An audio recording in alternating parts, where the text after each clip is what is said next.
ಕಾಸರಗೋಡು ಜಿಲ್ಲೆಯ ಮಂಜೇಶ್ವರ ವಿಧಾನಸಭಾ ಕ್ಷೇತ್ರದ ಯುಡಿಎಫ್ ಅಭ್ಯರ್ಥಿ ಎಕೆಎಂ ಅಶ್ರಫ್ ಪರ ವರ್ಕಾಡಿ ಮಜೀರು ಪಳ್ಳದಲ್ಲಿ ರವಿವಾರ ಸಂಜೆ ಚುನಾವಣಾ ಪ್ರಚಾರ ಸಭೆಯಲ್ಲಿ ಭಾಗವಹಿಸಲು ಕರ್ನಾಟಕದ ಮುಖ್ಯಮಂತ್ರಿ ಸಿದ್ದರಾಮಯ್ಯ ಆಗಮಿಸಿದರು. ಕರ್ನಾಟಕ ಸಣ್ಣ ನೀರಾವರಿ ಸಚಿವ ಎನ್ಎಸ್ ಬೋಸರಾಜು, ಕಾಸರಗೋಡು ಸಂಸದ ರಾಜಮೋಹನ್ ಉಣ್ಣಿತ್ತಾನ್, ಪುತ್ತೂರು ಶಾಸಕರಾದ ಅಶೋಕ್ ಕುಮಾರ್ ರೈ, ಮಾಜಿ ಸಚಿವರಾದ ಬಿ ರಮಾನಾಥ ರೈ, ವಿನಯ್ ಕುಮಾರ್ ಸೊರಕೆ, ಮಂಜೇಶ್ವರ ಕ್ಷೇತ್ರದ ಯುಡಿಎಫ್ ಅಭ್ಯರ್ಥಿ ಎಕೆಎಂ ಅಶ್ರಫ್, ಕೆಪಿಸಿಸಿ ಕಾರ್ಯದರ್ಶಿ ಬಿ ಸುಬ್ಬಯ್ಯ ರೈ, ಕಾಂಗ್ರೆಸ್ ಕಾಸರಗೋಡು ಜಿಲ್ಲಾಧ್ಯಕ್ಷರಾದ ಫೈಜಲ್, ಕೆಪಿಸಿಸಿ ಪ್ರಧಾನ ಕಾರ್ಯದರ್ಶಿ ಹಕೀಂ, ಮಂಜೇಶ್ವರ ಯುಡಿಎಫ್ ಸಂಚಾಲಕರಾದ ಮಂಜುನಾಥ್ ಆಳ್ವ, ಮುಖಂಡರಾದ ಸುಧೀರ್ ಕುಮಾರ್ ಮರೋಳಿ, ಸುಂದರ್ ಆರಿಕಾಡಿ, ಶಶಿಧರ್ ಹೆಗಡೆ, ಹರ್ಷಾದ್ ವರ್ಕಾಡಿ ಮುಂತಾದವರು ಸಿಎಂ ಜೊತೆಗಿದ್ದರು. ಅಭಿವೃದ್ಧಿಯ ಹರಕಾರರು, ಅಹಿಂದ ನಾಯಕರು, ಜನಮಾನಸದ ಪ್ರೀತಿಯ ನಾಯಕರು, ಕರ್ನಾಟಕದ ಧ್ವನಿ, ಅನ್ಯಾಯದ ವಿರುದ್ಧದ ಪ್ರಬಲ ಧ್ವನಿ, ಕೋಮುವಾದಿಗಳ ವಿರುದ್ಧ ಸಿಡಿದೆದ್ದ ಸಿಡಿಲ ಮರಿ, ಪತ್ರಕರ್ತರ ಪ್ರಶ್ನೆಗಳಿಗೆ ಸುಲಲಿತವಾಗಿ ಕೌಂಟರ್ ಹಾಕುವ ಅಸಾಧಾರಣ ಪ್ರತಿಭೆ ಸನ್ಮಾನ ಶ್ರೀಮಾನ್ ಸಿದ್ದರಾಮಯ್ಯನವರು ಇದೀಗ ವೇದಿಕೆಯಿಂದ ಆಗಮಿಸ್ತಾ ಇದ್ದಾರೆ. ವೇದಿಕೆಯ ಸಮೀಪದಲ್ಲಿ ಮತ್ತು ವೇದಿಕೆಯಲ್ಲಿ ಪ್ರೋಟೋಕಾಲ್ ಪ್ರಕಾರ ಯಾರೆಲ್ಲ ಆಹ್ವಾನವನ್ನು ನೀಡಲಾಗಿದೆಯೋ ಅವರು ಮಾತ್ರ ಇದ್ದು ಉಳಿದವರು ಕೆಳಗಿಳಿದ ನಮ್ಮೊಂದಿಗೆ ಸಹಕರಿಸಬೇಕು ಅಂತ ತಮ್ಮಲ್ಲಿ ಕಳಕಳಿಯ ಮನವಿಯನ್ನು ಮಾಡಿಕೊಳ್ತಾ, ದಾಸೋಹ ತತ್ವಗಳನ್ನು ಅಳವಡಿಸಿಕೊಂಡಿರುವ ಕರ್ನಾಟಕದ ಜನಪ್ರಿಯ ಮುಖ್ಯಮಂತ್ರಿ, ಸಂವಿಧಾನದ ಆಶಯಗಳನ್ನು ಎತ್ತಿ ಹಿಡಿಯುವಲ್ಲಿ ಎಂದಿಗೂ ರಾಜಿ ಮಾಡಿಕೊಳ್ಳದ ಅಪರೂಪದ ವ್ಯಕ್ತಿತ್ವ, ಕನ್ನಡದ ನೆಲ, ಜಲ ಮತ್ತು ಭಾಷೆಯ ವಿಚಾರಕ್ಕೆ ಬಂದಾಗ ಇವರ ಹೋರಾಟದ ಕಿಚ್ಚು ಪ್ರತಿಯೊಬ್ಬ ಕನ್ನಡಿಗನಲ್ಲೂ ಎದೆಯಲ್ಲೂ ನಡುಕ ಹುಟ್ಟಿಸುತ್ತದೆ.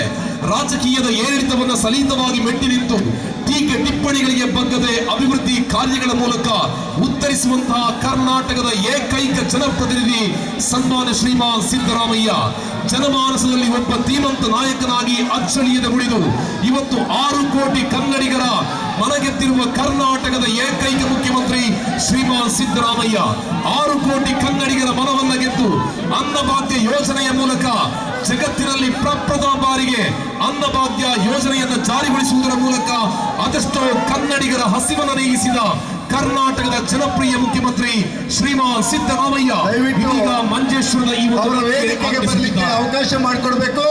ಹಿರಿಯ ನಾಯಕರುಗಳಾದಂತಹ ಶ್ರೀ ವಿನಯ್ ಕುಮಾರ್ ಸೊರಕೆ ಅವರು, ಶ್ರೀ ರಮಾನಾಥ ರೈ ಅವರು ಸಹಿತ ಮಾನ್ಯ ಮುಖ್ಯಮಂತ್ರಿಗಳ ಜೊತೆಗೂಡಿ ಈ ವೇದಿಕೆಗೆ ಬರ್ತಾ ಇದ್ದಾರೆ. ಹಾಗಾಗಿ ಅವರೆಲ್ಲರನ್ನ ಸಹಿತ ನಿಮ್ಮೆಲ್ಲರ ಪರವಾಗಿ ಹೃತ್ಪೂರ್ವಕವಾಗಿ ಸ್ವಾಗತವನ್ನ ಮಾಡ್ತಾ ಇದ್ದಾರೆ.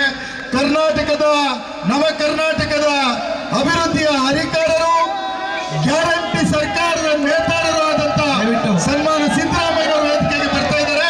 ದಯವಿಟ್ಟು ವೇದಿಕೆಯಲ್ಲಿ ಕೇವಲ 10 ಮಂದಿಗೆ ಅವಕಾಶ ಕೊಟ್ಟಿರುವಂತದ್ದು ಆಹ್ವಾನಿತರಲ್ಲ. ಈ ಸಂದರ್ಭ ಮಾತನಾಡಿದ ಅವರು, ಕೇರಳ ರಾಜ್ಯವನ್ನು ಪಿಣರಾಯಿ ಸರ್ಕಾರ ದಿವಾಳಿಯತ್ತ ಕೊಂಡೊಯ್ಯುತ್ತಿದೆ. ಎಡರಂಗ ಸರ್ಕಾರದ ಅವಧಿಯಲ್ಲಿ ಉದ್ಯೋಗ, ಆರ್ಥಿಕತೆ ಸಹಿತ ಎಲ್ಲ ಕ್ಷೇತ್ರಗಳಲ್ಲಿ ಕೇರಳ ಕುಸಿತ ಕಂಡಿದೆ ಎಂದರು. ರಾಷ್ಟ್ರಕವಿ ಮಂಜೇಶ್ವರ ಗೋವಿಂದ ಪೈ, ಕಯ್ಯಾರ ಕಿಞ್ಞಣ್ಣರೈ ಅವರಂತಹ ಮಹಾನ್ ಸಾಹಿತಿಗಳು ಬಾಳಿದ ಕರ್ನಾಟಕದ ನೆಲ ಕಾಸರಗೋಡು 1956ರಲ್ಲಿ ಕೇರಳದ ಪಾಲಾಯಿತು. ಆದರೆ ಇಲ್ಲಿನ ಜನರು ಕನ್ನಡ ಮಾತನಾಡುತ್ತಾ ಭಾಷೆಯನ್ನು ಪರಿಣಾಮಕಾರಿ ರೀತಿ ಬಳಸುತ್ತಾ ಕನ್ನಡದ ಅಸ್ತಿತ್ವವನ್ನು ಉಳಿಸಿದ್ದಾರೆ ಎಂದರು. ಕನ್ನಡದಲ್ಲಿ ಓದ್ತಕ್ಕಂಥ ಜನ, ಅದಕ್ಕೋಸ್ಕರನೇ ಇಲ್ಲಿ ರಾಷ್ಟ್ರಕವಿ ಮಂಜೇಶ್ವರ ಗೋವಿಂದ ಪೈ ಮಹಾನ್ ಸಾಹಿತಿಗಳಿದ್ರು. ಇಲ್ಲಿ ಕಯ್ಯಾರ ಕಿಞ್ಞಣ್ಣರೈ ಅವರು ಕೂಡ ಇಲ್ಲಿ ಮಂಜೇಶ್ವರದಲ್ಲಿ ಇದ್ದವರು. ಬಹಳ ಜನ ಕನ್ನಡದಲ್ಲಿ ಸಾಹಿತ್ಯವನ್ನು ರಚಿಸಿ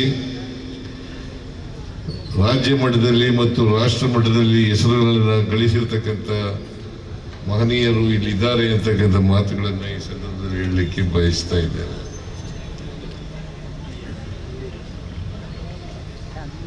ಬಹಳ ಸಂತೋಷದ ವಿಚಾರ ಏನಪ್ಪಾ ಅಂತಂದ್ರೆ, ನೀವು ಕೇರಳ ರಾಜ್ಯದಲ್ಲಿ ಇದ್ರೂ ಕೂಡ ಕನ್ನಡದಲ್ಲಿ ಮಾತನಾಡಿ, ಕನ್ನಡದಲ್ಲಿ ಕಲಿತು ಕನ್ನಡದ ಅಸ್ತಿತ್ವವನ್ನು ಉಳಿಸಿರ್ತಕ್ಕಂಥದ್ದು ಬಹಳ ಸಂತೋಷದ ವಿಚಾರ ಅಂತಕ್ಕಂಥ ಮಾತುಗಳನ್ನು ತಮಗೆ ತಿಳಿಸಲಿಕ್ಕೆ ಬಯಸ್ತೇನೆ. ನಾನು ಹಿಂದೆ ಯಾವಾಗ ಇಷ್ಟನೇ ಇಸ್ವಿಟ್ ಬಂದಿದ್ದು 19ರಲ್ಲಿ ಬಂದಿದ್ದೆ. ಈಗ ವೇಣುಗೋಪಾಲ್ ರವರು ಮತ್ತೆ ನನಗೆ ಮಂಜೇಶ್ವರಕ್ಕೆ ಹೋಗಲೇಬೇಕು ಅಂತ ಹೇಳಿದ್ರು. ಹಾಗಾಗಿ ಇವತ್ತು ಅಶ್ರಫ್ ಅವರ ಪರವಾಗಿ ಮತಯಾಚನೆಗೋಸ್ಕರ ಬಂದಿದ್ದೇನೆ. ನನಗೆ ವಿಶ್ವಾಸ ಇದೆ ಈ ಬಾರಿನೂ ಕೂಡ 100ಕ್ಕೆ 100 ಗೆದ್ದೇ ಗೆಲ್ತಾರೆ ಅಂತ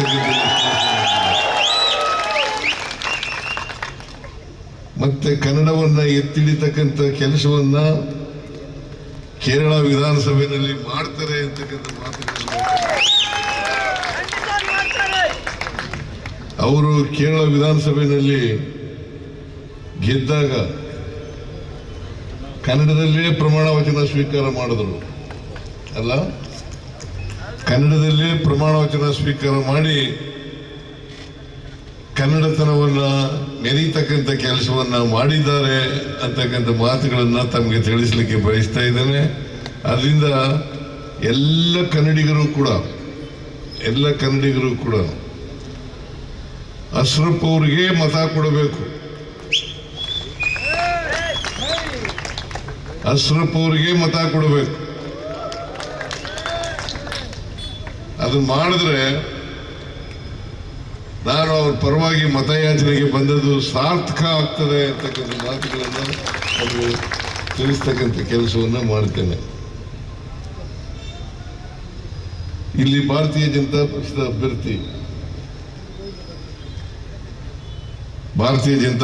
ಅಭ್ಯರ್ಥಿ ಇಲ್ಲಿರ್ತಕ್ಕಂಥದ್ದು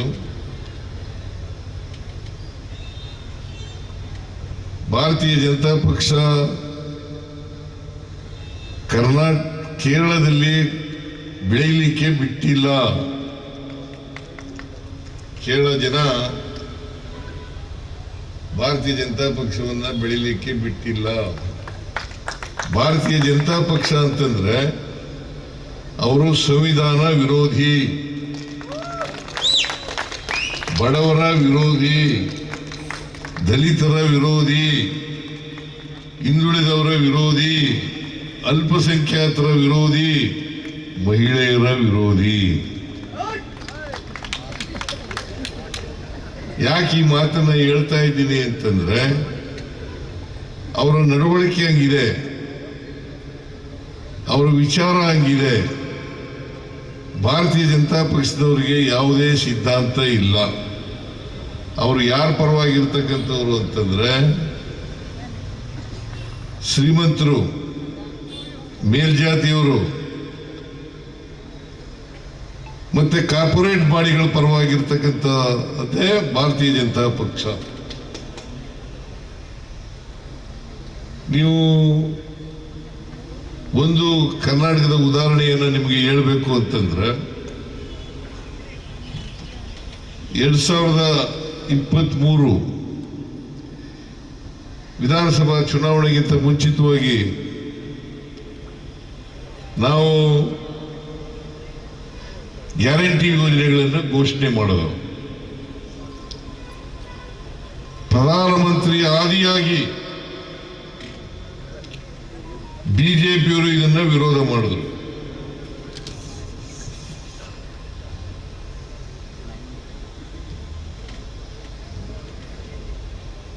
ಬಿಜೆಪಿಯವರು ವಿರೋಧ ಮಾಡಿದ್ರು. ಪ್ರಧಾನಮಂತ್ರಿಯವರೇ ರಾಜಸ್ಥಾನದಲ್ಲಿ ಹೇಳಿದ್ರು, ರಾಜಸ್ಥಾನದಲ್ಲಿ ಇದನ್ನು ಘೋಷಣೆ ಮಾಡಿದಾಗ ಕರ್ನಾಟಕ ಗ್ಯಾರಂಟಿ ಯೋಜನೆಗಳನ್ನು ಘೋಷಣೆ ಮಾಡಿದೆ. ಅವುಗಳನ್ನು ಜಾರಿ ಮಾಡಲಿಕ್ಕೆ ಸಾಧ್ಯವೇ ಇಲ್ಲ. ಒಂದು ವೇಳೆ ಜಾರಿ ಮಾಡಿದ್ರೆ ಕರ್ನಾಟಕ ರಾಜ್ಯ ಆರ್ಥಿಕವಾಗಿ ದಿವಾಳಿ ಆಗ್ತದೆ ಅಂತ ಹೇಳಿದಂಥವರು ಪ್ರಧಾನಮಂತ್ರಿಗಳಾಗಿರ್ತಕ್ಕಂಥ ನರೇಂದ್ರ ಮೋದಿಯವರು. ಆಮೇಲೆ ಬಿಜೆಪಿ ಅವರೆಲ್ಲ ಶುರು ಮಾಡ್ಕೊಂಡ್ಬಿಟ್ರು. ಗ್ಯಾರಂಟಿ ಯೋಜನೆಗಳನ್ನ ಜಾರಿ ಮಾಡಿದ್ರೆ ಖಜಾನೆ ಖಾಲಿ ಆಗ್ಬಿಡ್ತದೆ, ಖಜಾನೆ ಖಾಲಿ ಆಗ್ಬಿಡ್ತದೆ, ಅಭಿವೃದ್ಧಿ ಕೆಲಸಗಳೆಲ್ಲ ನಿಂತು ಹೋಗ್ತವೆ.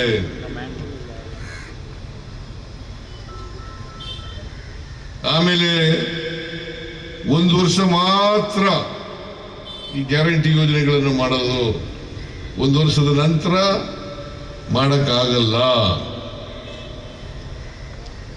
ಕಾರಣ ಯಾಕಪ್ಪ ಅಂತಂದ್ರೆ ದುಡ್ಡು ಒದಗಿಸ್ಲಿಕ್ಕೆ ಸಾಧ್ಯ ಆಗಲ್ಲ. ಇವತ್ತು ಗ್ಯಾರಂಟಿ ಯೋಜನೆಗಳನ್ನ ಕಳೆದ 3 ವರ್ಷಗಳಿಂದ ಜಾರಿ ಮಾಡಿದ್ದೇವೆ.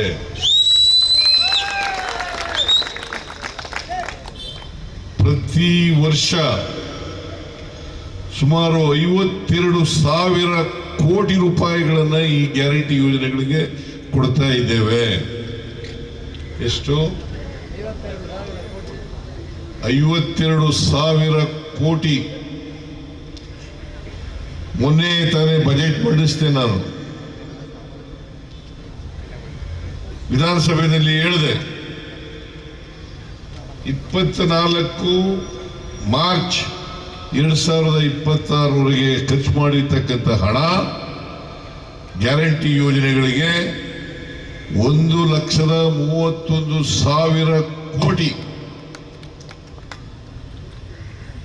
1,31,000 ಕೋಟಿ ನಿರಂತರವಾಗಿ ನಾವು ಇದನ್ನ ಜಾರಿ ಮಾಡಿದ್ದೇವೆ. ನಾವು ಅಧಿಕಾರಕ್ಕೆ 2023 ಮೇ 20ನೇ ತಾರೀಕು ಬಂದವು. ಮೇ 20ನೇ ತಾರೀಕು ಅಧಿಕಾರಕ್ಕೆ ಬಂದವು. ನಾವು ಅಧಿಕಾರಕ್ಕೆ ಬಂದ 1 ತಿಂಗಳೊಳಗಡೆನೆ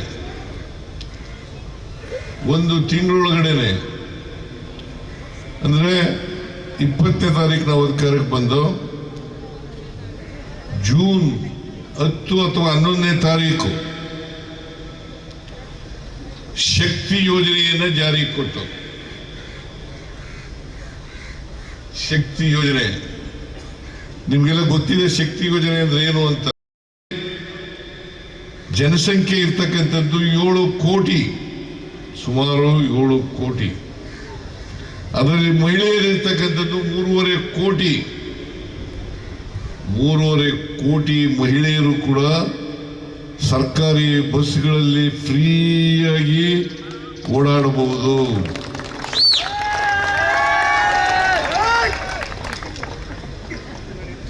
ಇಲ್ಲಿನೂ ಕೂಡ ಕೇರಳದಲ್ಲಿ ಇಂದಿರಾ ಗ್ಯಾರಂಟಿ ಅಲ್ಲ, ಇಂದಿರಾ ಗ್ಯಾರಂಟಿ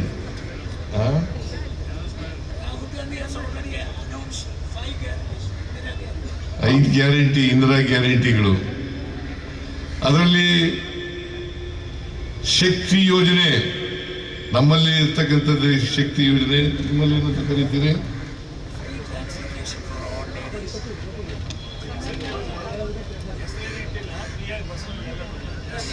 ಸರ್ಕಾರಿ ಬಸ್ಗಳಲ್ಲಿ ಫ್ರೀಯಾಗಿ ಟ್ರಾವೆಲ್ ಮಾಡ್ತಕ್ಕಂಥದ್ದು.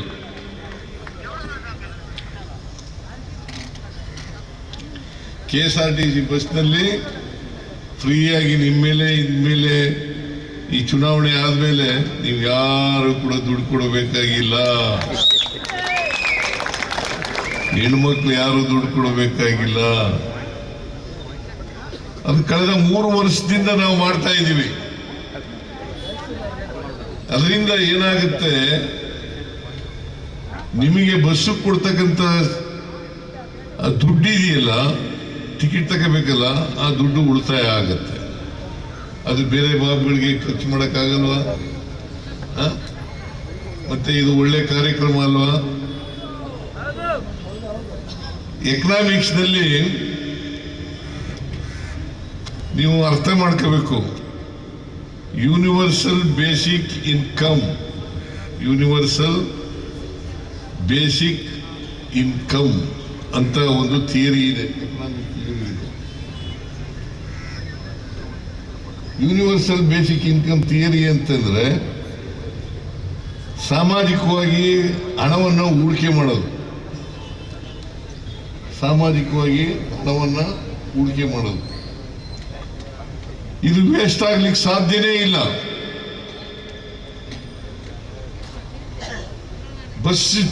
ಬಸ್ ಚಾರ್ಜ್ ಕೊಡ್ತಿದ್ರಲ್ಲ, ಆ ದುಡ್ಡು ಉಳಿತಾಯ ಆಗುತ್ತೆ.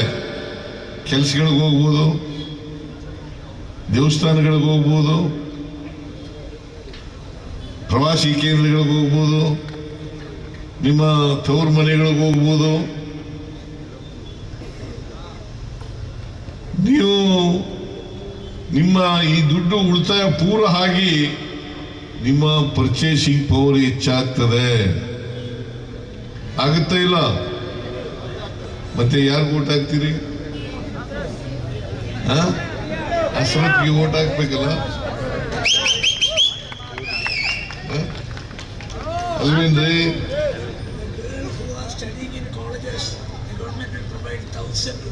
ಅದು ಗೊತ್ತು ನನಗೆ. ಕಾಲೇಜಿನಲ್ಲಿ ಓದ್ತಕ್ಕಂಥ ವಿದ್ಯಾರ್ಥಿನಿಯರಿಗೆ ತಿಂಗಳಿಗೆ 1,000 ರೂಪಾಯಿ. ನಮ್ಮಲ್ಲಿ ಮನೆ ಯಜಮಾನಿಗೆ 2,000 ರೂಪಾಯಿ. ಮನೆ ಯಜಮಾನಿಗೆ 1,26,00,000 ಮಹಿಳೆಯರಿಗೆ. ಎಷ್ಟು? 1,26,00,000 ಕುಟುಂಬಗಳಿಗೆ ತಿಂಗಳಿಗೆ 2,000 ರೂಪಾಯಿ. ಇದು ಬಿಜೆಪಿಯವರು ಕೊಡ್ತಾ ಇದ್ದಾರ? ಬಿಜೆಪಿಯವ್ರಿಗೆ ಇಂಥವೆಲ್ಲ ಮಾಡಿ ಗೊತ್ತೇ ಇಲ್ಲ.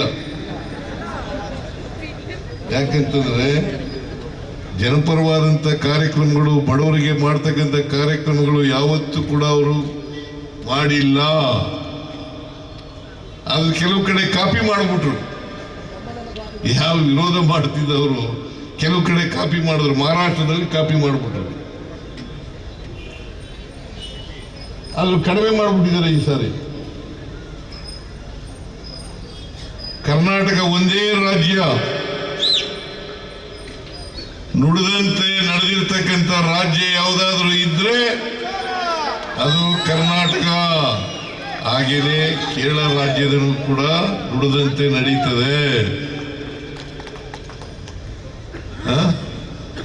UDF ನಡೀತದಲ್ವಾ? ನಿಮ್ಗೆಲ್ಲ ನಂಬಿಕೆ ಇದೆಯಲ್ವಾ?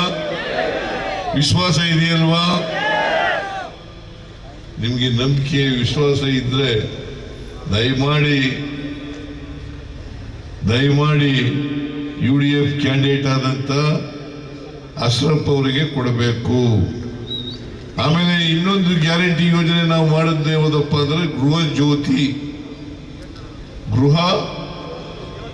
ಜ್ಯೋತಿ ಅಂದ್ರೆ 200 ಯೂನಿಟ್ ವರೆಗೆ ಫ್ರೀ ಕರೆಂಟ್.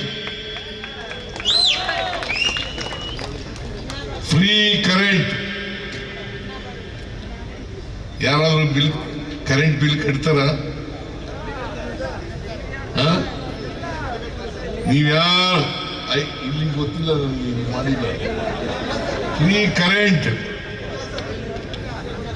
ಕರೆಂಟ್ ಯಾರು ಬಡವರು ಯಾರು ಕೂಡ 100% ಯಾರು ಕರೆಂಟ್ ಬಿಲ್ ಅನ್ನ ಕಟ್ಟಾಗಿಲ್ಲ. ಕರೆಂಟ್ ಬಿಲ್ ಕಟ್ಟಾಗಿಲ್ಲ. ಕಾಂಗ್ರೆಸ್ ಪಕ್ಷ ಯಾವತ್ತೂ ಕೂಡ ಬಡವರ ಪರವಾಗಿರ್ತಕ್ಕಂಥ ಪಕ್ಷ. UDF ಬಡವರ ಪರವಾಗಿರ್ತಕ್ಕಂಥ ಅಲಯನ್ಸ್. ನೀವು 10 ವರ್ಷ LDF ಕೆಲಸ ಮಾಡಿದೆ, 10 ವರ್ಷಗಳ ಕಾಲ. ಇವತ್ತು ಕೇರಳದಲ್ಲಿ ಏನಾಗಿದೆ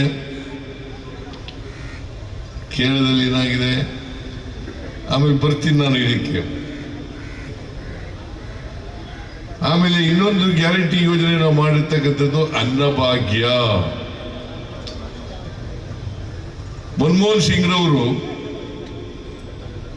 ಪ್ರಧಾನಮಂತ್ರಿ ಆಗಿರುವಾಗ 2014ಕ್ಕಿಂತ ಹಿಂದೆ ಫುಡ್ ಸೆಕ್ಯೂರಿಟಿ ಆಕ್ಟ್ ಅನ್ನು ಜಾರಿಗೆ ತಗೊಬಂದ್ರು. ಫುಡ್ ಸೆಕ್ಯೂರಿಟಿ ಆಕ್ಟ್ ಅನ್ನು ಜಾರಿಗೆ ತಗೊಬಂದರು. ಫುಡ್ ಸೆಕ್ಯೂರಿಟಿ ಆಕ್ಟ್ ನಲ್ಲಿ ಪ್ರತಿ ಒಂದು ಕುಟುಂಬಕ್ಕೆ 5 kg ಅಕ್ಕಿ ಕೊಡ್ತೀವಿ, ಆದರೆ ಕಡಿಮೆ ದುಡ್ಡಿನಲ್ಲಿ ಕೊಡ್ತೀವಿ ಅಂತ ಘೋಷಣೆ ಮಾಡಿದ್ರು. ಫುಡ್ ಸೆಕ್ಯೂರಿಟಿ ಆಕ್ಟ್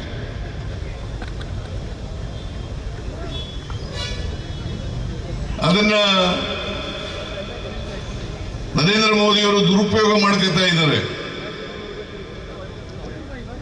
ಯಾರು ವಿರೋಧ ಮಾಡಿದ್ರು ಹೋಗ್ತೀರಾ?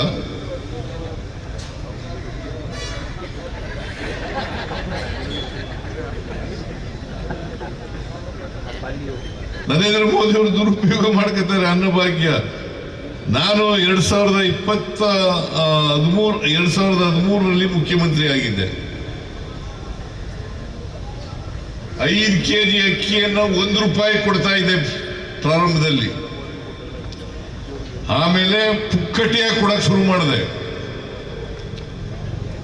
5 kg ಅಕ್ಕಿಯನ್ನು ಪುಕ್ಕಟಿಯನ್ನು ಕೊಡಕ್ ಶುರು ಮಾಡಿದೆ. ಆಮೇಲೆ 7 kg ಅಕ್ಕಿಯನ್ನು ಫ್ರೀಯಾಗಿ ಕೊಡಕ್ ಶುರು ಮಾಡಿದೆ. ಈ ಬಿಜೆಪಿಯವರು ಬಂದು 7 kg ಇಂದ 5 kg ಮಾಡಿದ್ರು. 5 kg ಮಾಡಿದ್ರು. ಆಮೇಲೆ ನಾನು 2023ರಲ್ಲಿ ಮತ್ತೆ ಮುಖ್ಯಮಂತ್ರಿ ಆದಾಗ ಇನ್ನ 5 kg ಕೊಡ್ತೀನಿ ಅಂತ ಹೇಳಿದೆ. 5 kg ಜೊತೆಗೆ ಇನ್ನ 5 kg ಕೊಡ್ತೀನಿ ಅಂತ ಹೇಳಿದೆ. ಆದ್ರೆ ಅಕ್ಕಿ ಕೊಡ್ಲಿಕ್ಕೆ ಕೇಂದ್ರ ಸರ್ಕಾರ ಒಪ್ಪಲಿಲ್ಲ. ಕೇಂದ್ರ ಸರ್ಕಾರ ಒಪ್ಪಲಿಲ್ಲ, ಅಕ್ಕಿ ಕೊಡ್ಲಿಕ್ಕೆ ಒಪ್ಪಲಿಲ್ಲ. ಅಕ್ಕಿ ಗೋಡೌನ್ನಲ್ಲಿ ಇದ್ರು ಕೂಡ ಅಕ್ಕಿ ಕೊಡ್ಲಿಲ್ಲ ನನಗೆ. ಅದಕ್ಕೋಸ್ಕರ 5 kg ಅಕ್ಕಿಗೆ ಎಷ್ಟು ದುಡ್ಡಾಗ್ತದೆ ಅಷ್ಟು ದುಡ್ಡನ್ನು ನೇರವಾಗಿ ಅವರ ಅಕೌಂಟ್ಗಳಿಗೆ ಕೊಡ್ತಕ್ಕಂಥ ಕೆಲಸವನ್ನ ಮಾಡೋದು. ಬಿಜೆಪಿಯವರು ಅನೇಕ ಸಾರಿ ಹೇಳಿದ್ದಾರೆ,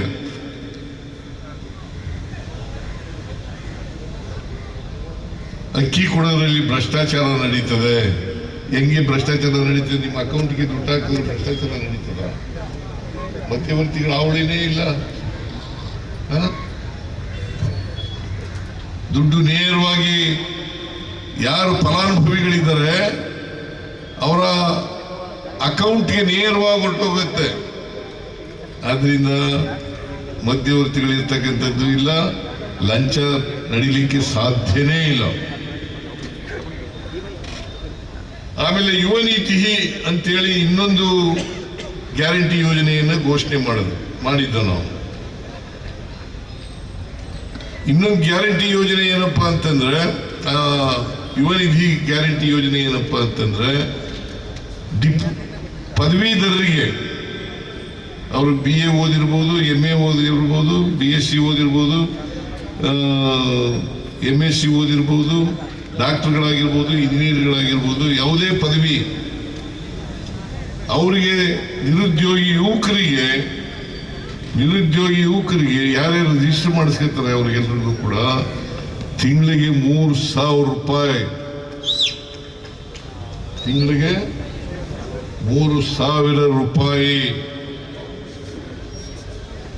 ಆಮೇಲೆ ಡಿಪ್ಲೊಮಾ ಹೋಲ್ಡರ್ಸ್ಗೆ, ಡಿಪ್ಲೊಮಾ ಮಾಡಿ ಕೆಲಸ ಸಿಕ್ಕದೆ ಹೋದರೆ ಅವರಿಗೆ ₹1,500. ಕೇರಳದಲ್ಲಿ ನಿರುದ್ಯೋಗದ ಸಮಸ್ಯೆ ಇದೆಯಲ್ಲ, ಬಹಳ ದೊಡ್ಡ ಪ್ರಮಾಣದಲ್ಲಿದೆ. ನಿಮಗೆ ನಿರುದ್ಯೋಗ ಕಂಪೇರ್ ಮಾಡಿದ್ರೆ ಕೇರಳಕ್ಕೂ ಕರ್ನಾಟಕಕ್ಕೂ ಕೂಡ ನಿರುದ್ಯೋಗದ ಸಮಸ್ಯೆ ಎಲ್ಲ ಕಡೆ ದೇಶದಲ್ಲಿ ಎಲ್ಲ ಇದೆ ನಿರುದ್ಯೋಗ. ಆದರೆ ಕರ್ನಾಟಕದಲ್ಲಿ 2.5%, ಕೇರಳದಲ್ಲಿ ಎಷ್ಟಿದೆ ಗೊತ್ತಾ ನಿಮಗೆ? 8%. 8%. ಕೇರಳದಲ್ಲಿ 8%, ಕರ್ನಾಟಕದಲ್ಲಿ 2.5%. ನಿರುದ್ಯೋಗ ಜಾಸ್ತಿ ಆಗಿದೆಯಲ್ವಾ? ಮತ್ತೆ ಪಿಣರಾಯಿ ವಿಜಯನ್ ಏನ್ ಮಾಡ್ತಾ ಇದ್ದಾನೋ?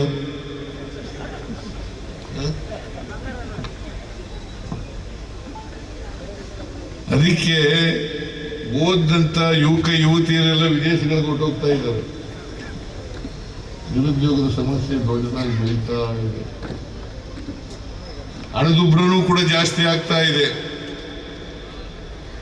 ಹಣದುಬ್ಬರನೂ ಕೂಡ ಕೇರಳದಲ್ಲಿ ಜಾಸ್ತಿ ಆಗ್ತಾ ಇದೆ. 8.05 ಹಣದುಬ್ಬರ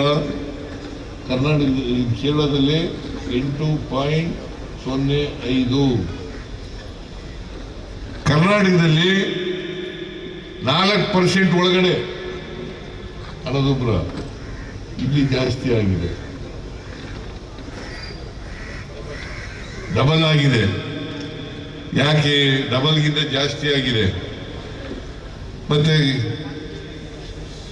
ಪಿಣರಾಯಿ ವಿಜಯನ್ಗೆ ವೋಟ್ ಕೊಡ್ಬೇಕಾ? ಮತ್ತೆ ಅವ್ರ ಪಾರ್ಟಿಗೆ ವೋಟ್ ಕೊಡ್ಬೇಕಾ? LDF ಅಲ್ಲ, LDF ವೋಟ್ ಕೊಡ್ಬೇಕಾ? ಚಾಂಡಿ ಅವರಿದ್ದಾಗ ಕೇರಳ ಹೆಂಗಿತ್ತು, ಇವತ್ತು ಹೆಂಗಿದೆ, ಈ ವ್ಯತ್ಯಾಸ ನೋಡ್ಬೇಕು ನೀವು. ಉಮನ್ ಚಾಂಡಿ ಅವರಿದ್ದಾಗ ಕೇರಳ ಪರಿಸ್ಥಿತಿ ಹೆಂಗಿತ್ತು, ಆರ್ಥಿಕವಾಗಿ ಸಾಮಾಜಿಕವಾಗಿ, ಇವತ್ತು ಹೆಂಗಿದೆ ಅಂತಕ್ಕಂಥದ್ದನ್ನು ನೋಡಬೇಕು. ಅದರಿಂದ ಆರ್ಥಿಕವಾಗಿ ಬೆಳೀಲೇ ಇಲ್ಲ.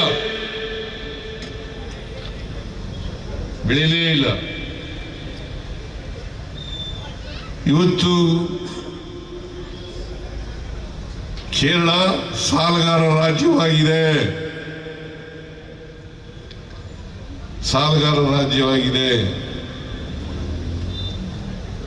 ಫಿಸ್ಕಲ್ ರೆಸ್ಪಾನ್ಸಿಬಿಲಿಟಿ ಆಕ್ಟ್ ಅಂತ ಇದೆ. ಫಿಸ್ಕಲ್ ರೆಸ್ಪಾನ್ಸಿಬಿಲಿಟಿ ಆಕ್ಟ್ ನಲ್ಲಿ ಫಿಸ್ಕಲ್ ಡಿಫಿಸಿಟ್ 3% ಒಳಗಡೆ ಇರಬೇಕು. ಇದೆಷ್ಟಿದೆ ಗೊತ್ತಾ? ಕೇರಳದಲ್ಲಿ 3.5%. ಎಷ್ಟು? 3.5%. ಆಮೇಲೆ ಸಾಲ GDPಯ ಒಟ್ಟು GDPಯ